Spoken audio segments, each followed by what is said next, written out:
Halo semuanya, balik lagi dengan saya Wisnu Arsa Kanjung di channel YouTube Wisnu Arsa. Nah, pada pertemuan kali ini kita akan membahas mengenai sinkronik dan diakronik dalam sejarah. Nah, kan kita pada video sebelumnya kita sudah membahas mengenai pengertian sejarah dan juga keterkaitan antara manusia, ruang, dan waktu. Nah, jadi setelah kalian memahami mengenai materi itu, nah sekarang kita lanjut. Kita akan bahas mengenai materi diakronik dan sinkronik dalam sejarah.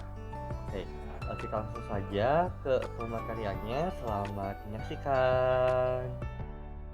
Nah, kita akan bahas mengenai diakronis dan sinkronis dalam sejarah.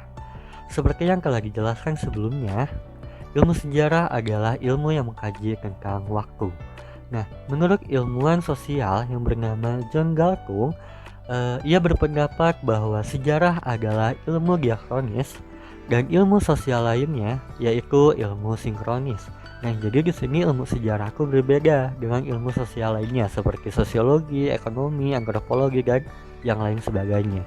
Itu berbeda bahwa di sini ilmu sejarah itu adalah ilmu diakronis atau kronologi, sedangkan ilmu sosial lainnya itu ilmu sinkronis. Nah, sebagai ilmu yang diakronis, menurut Kunto Wijoyo, ini sejarah adalah ilmu yang mempelajari tentang gejala-gejala yang memanjang dalam waktu, akan tetapi terbatas dalam ruang. Nah, jadi waktunya tuh panjang, nah ruang atau tempatnya tuh terbatas gitu. Jadi hanya di satu ruang aja gitu, tidak melebar seperti itu. Sebagai contoh, di sini ada sebuah karya atau sebuah penelitian sejarah yang berjudul Perubahan Sosial dalam Masyarakat Agraris Madura dari tahun 1850 sampai 1940. Ini karya dari Dr. Kunto Wijoyo. Nah, dilihat dari judul penelitian sejarah di sini kan waktunya tuh panjang dari tahun 1850 sampai 1940. Jadi berpuluh-puluh tahun gitu kan waktunya. Akan tetapi di sini ruangnya atau waktunya sempit nih, hanya di daerah Madura saja. Nah, inilah yang disebut dengan diakronis. Nah, contoh lainnya tuh seperti penelitian sejarah yang berjudul Sejarah Industri Minyak di Sumatera Utara tahun 1896 sampai 1940. Ini karya dari Bambang Purwanto. Nah, dilihat dari judul penelitian sejarah di sini, nah sama gitu dengan contoh yang sebelumnya, di mana di sini waktunya tuh sangat panjang, yakni dari tahun 1896 sampai 1940. Nah, di sini waktunya yang memanjang, tapi ruang atau tempatnya itu sempit gitu, hanya di daerah Sumatera Utara saja. Jadi peristiwa sejarah itu ya hanya di daerah itu saja gitu, tidak terdapat di daerah lain. Nah, itulah yang dinamakan dengan dengan ilmu sejarah sebagai ilmu yang diakronis. Nah, selain itu, nah di sini ada sebuah contoh buku yang bersifat diakronis dan buku yang bersifat sinkronis. Yang pertama, ini ada buku yang berjudul Perubahan Sosial dalam Masyarakat Agraris Madura dari tahun 1850 sampai 1940. Nah, tadi kata Madura tersebut itu menunjukkan ruang yang memadat atau ruangnya itu yang terbatas itu, hanya di daerah Madura saja. Nah, sedangkan waktu atau tahun 1850 sampai 1940 itu menunjukkan memanjang dalam waktu. Jadi waktunya itu yang sangat panjang. Nah, itu merupakan contoh dari sejarah yang bersifat diakronis. Nah, sedangkan kalau buku yang kedua yang berjudul Perubahan Sosial di Yogyakarta, jadi kata Yogyakarta ini merujuk pada ruang yang sinkronis. Jadi intinya kalau sinkronis itu tuh tidak menunjukkan waktunya kapan, tapi hanya menunjukkan ruangnya itu di mana atau tempatnya itu di mana. Contohnya tuh seperti buku yang ada di gambar ini yang berjudul Perubahan Sosial di Yogyakarta.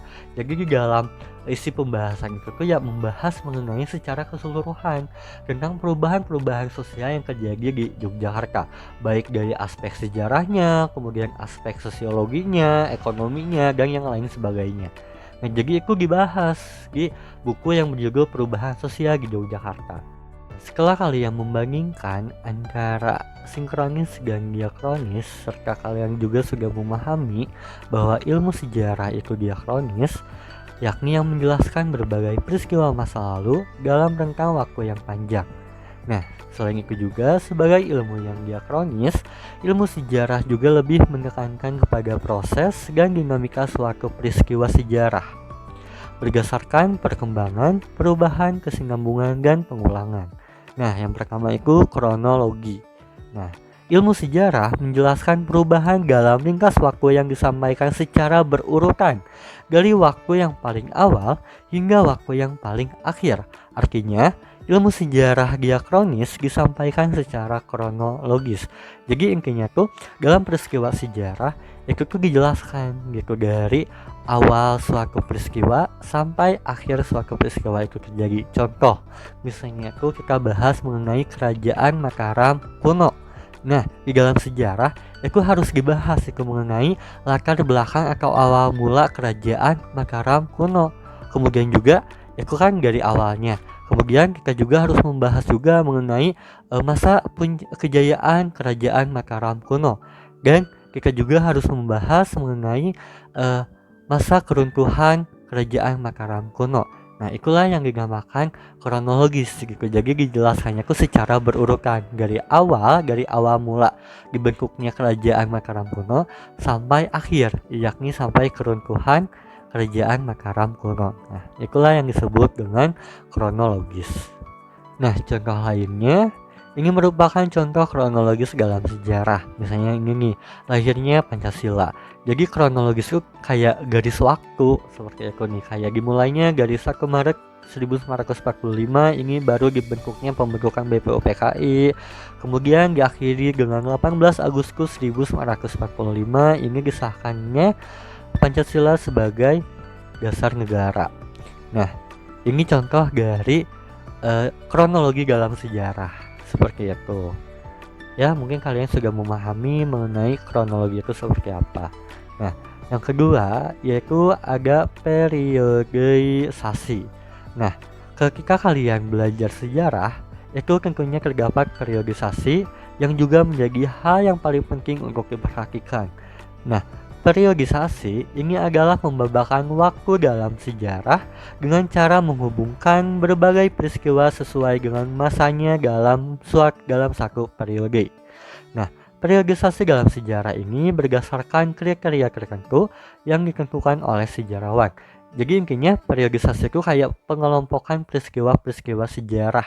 Itu contohnya tuh kayak ini nih.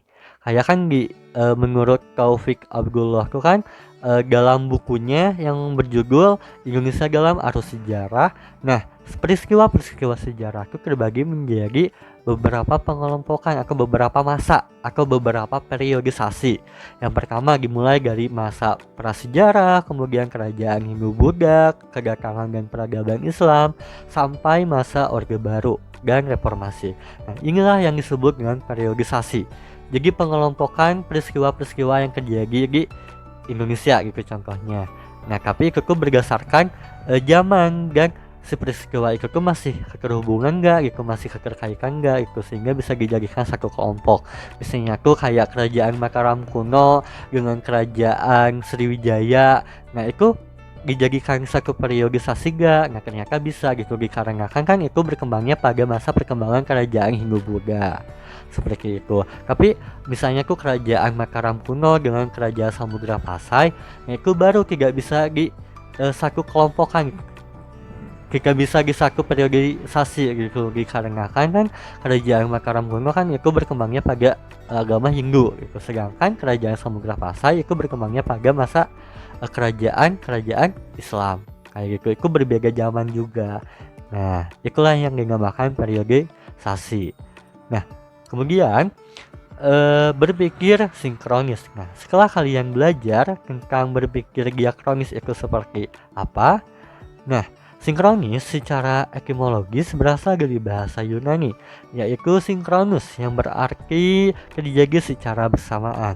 Nah, seperti yang sudah dijelaskan pada materi sebelumnya, ilmu sejarah ini memanjang dalam waktu sekaligus juga melebar dalam ruang. Nah, Sinkronis dalam ilmu sejarah ingin merujuk pada ruang tempat terjadinya suatu peristiwa atau kejadian yang menjelaskan tentang situasi dan kondisi suatu masyarakat seperti sebab akibat dan korelasi atas suatu peristiwa. Ya, jadi tadi sinkronis itu tuh lebih menjelaskan mengenai kondisi ruang atau kondisi tempatnya gitu tanpa menitik beratkan waktunya itu kapan terjadinya. Jadi lebih umum gitu. Berbeda halnya dengan diakronis itu lebih kronologis. Berpikir sinkronis dalam belajar sejarah ini tentunya mendorong kita untuk menjelaskan secara terperinci mengenai konteks, yakni situasi dan kondisi suatu masyarakat, kemudian hubungan sebab akibat, kemudian hubungan antar faktor. Nah, adapun maksud dari penjelasan, yakni dari situasi dan kondisi konteks, dapat kita jelaskan berdasarkan kondisi ekonomi, adat istiadat, struktur sosial, kemudian komposisi penduduk, kondisi politik, dan aspek-aspek lainnya. Nah, jadi pada intinya meskipun ilmu sejarah itu lebih bersifat diakronis, tapi di sini sinkronis juga ternyata sangat berguna sekali itu bagi ilmu sejarah, khususnya menjelaskan peristiwa mengenai kayak lebih ke hubungan sebab akibat, kemudian hubungan kayak situasi suatu masyarakat ataupun agar istiadat gitu. Itu juga sangat membantu di dalam ilmu sejarah. Jadi sebetulnya di sini antara sinkronik dan diakronik itu masih sangat dibutuhkan di dalam ilmu sejarah. Nah, jadi itu saja mengenai penjelasan tentang diakronik dan sinkronik dalam sejarah. Sekian video kali ini. Mohon maaf apabila ada kekurangan serta kesalahan. Sampai jumpa di video selanjutnya.